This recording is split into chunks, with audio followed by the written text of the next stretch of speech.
I think encouraging women to showcase their talent, whether it's in the jewelry field or any other field, it's give them more stability, more voice, and more empowering on the things that they are very good at.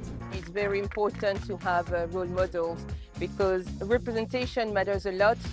I never believed that there is a limit, whether it's social, cultural, political barriers. I always wanted to embrace change. Hello, welcome to Qatar 365. I'm Adil Halim, and on this episode we meet more women who are raising the bar in their professions, who are shining examples for the people around them. But first, we're here at the Doha Jewelry and Watches exhibition, where all that glitters is gold and gems and diamonds and pearls. Along with celebrating luxury and elegance, the event also put a spotlight on up-and-coming Qatari designers. Laila Humaira got to meet some of those inspiring businesswomen.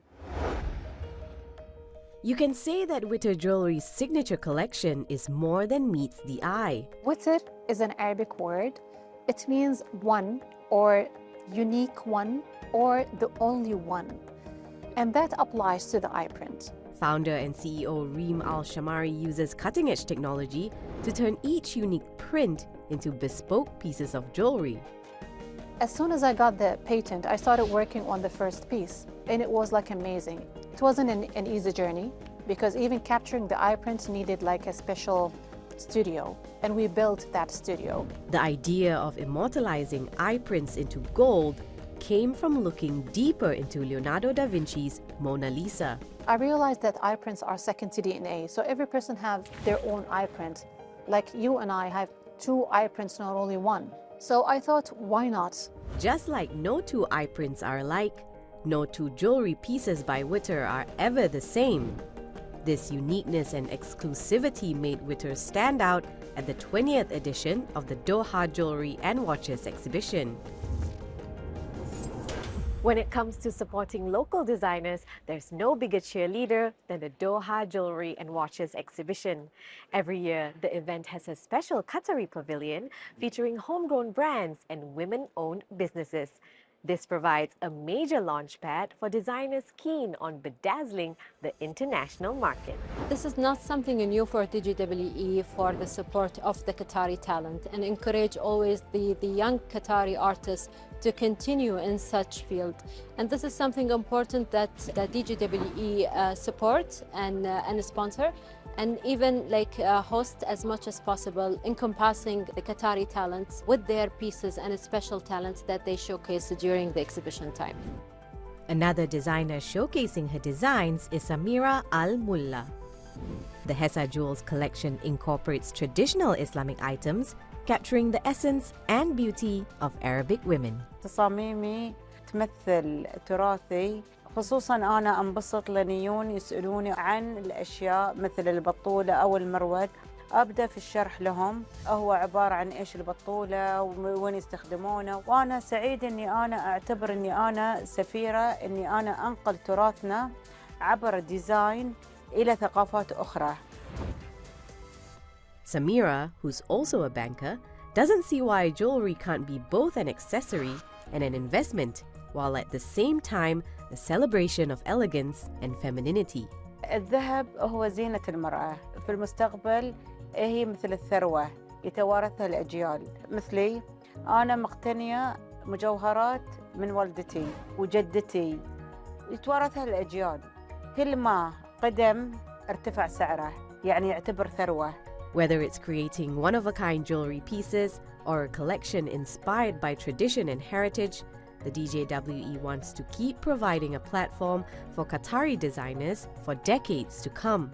I think encouraging women to showcase their talent, whether it's in the jewelry field or any other field, it's give them more stability, more voice, and more empowering on the things that they are very powerful and they are very good at.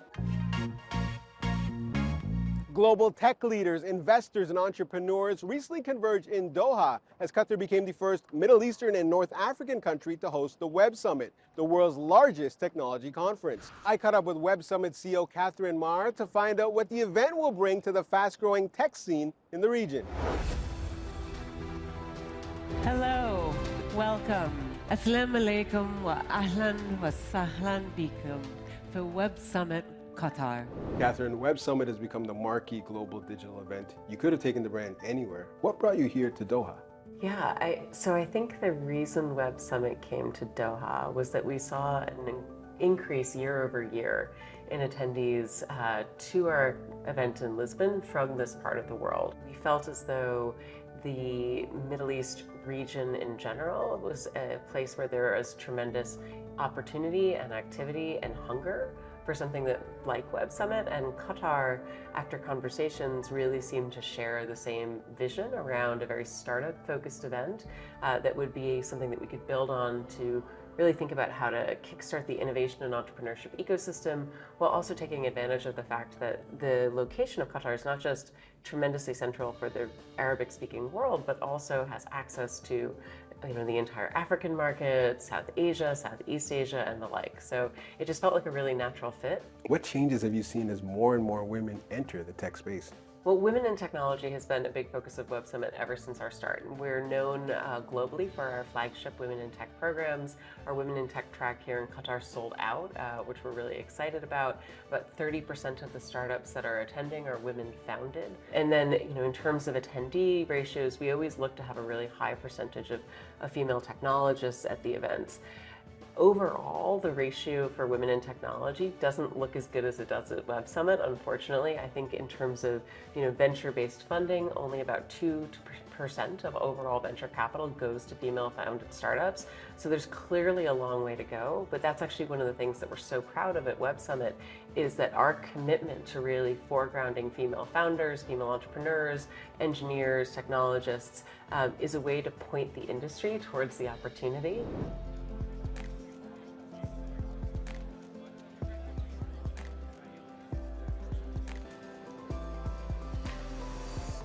What you'll see as we walk around is some of these sort of almost booth-like areas with what we call chipboard are all of our startups. And so when you're seeing the hanging sign, those are startups that have applied to be here, that are what we think are sort of the future of the industry.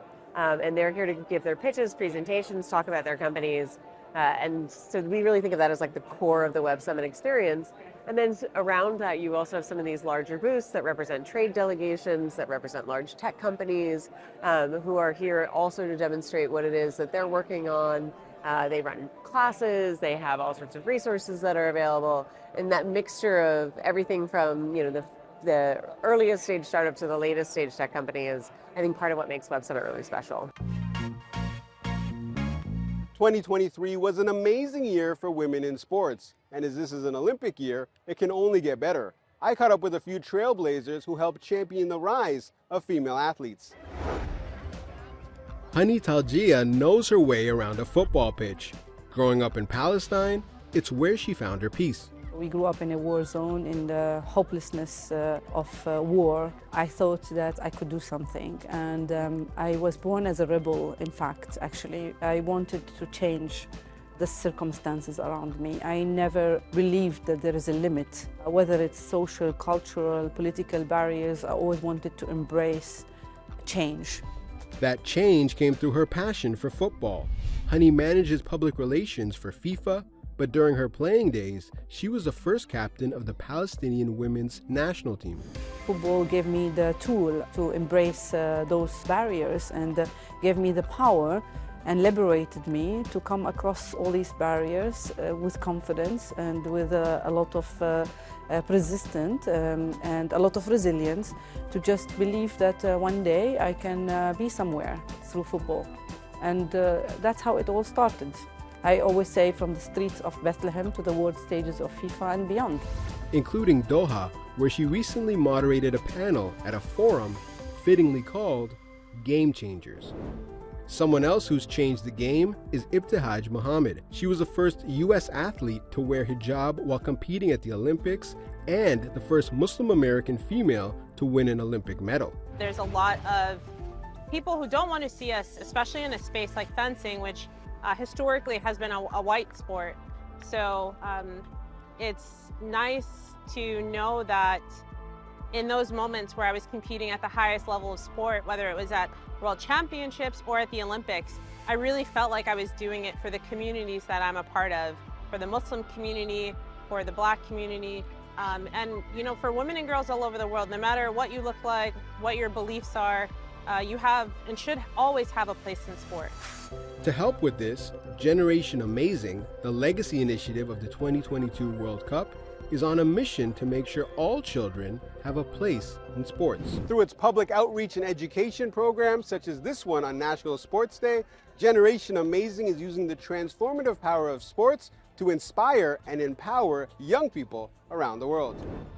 Paulette Fortes Sanchez says Generation Amazing has programs in 75 countries across 5 continents and has impacted the lives of more than 1 million people. It's very important to have role models because representation matters a lot.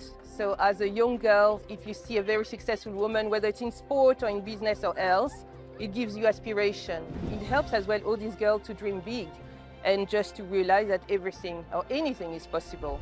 And who better to look up to than a trailblazing Olympic medalist who has inspired others, but is also inspired by the next generation.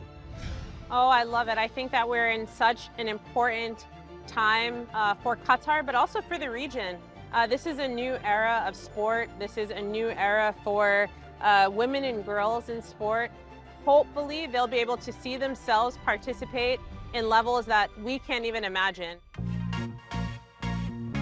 From the playing field to the boardroom to cyberspace, women are breaking new ground in the world of sports, business, and tech. We hope you enjoyed this episode and were inspired by some of the incredible stories of perseverance and determination. That's all the time we have for now. For more, check out Euronews.com and connect with us through our hashtag. Thanks for watching, and we'll see you next time on Qatar 365.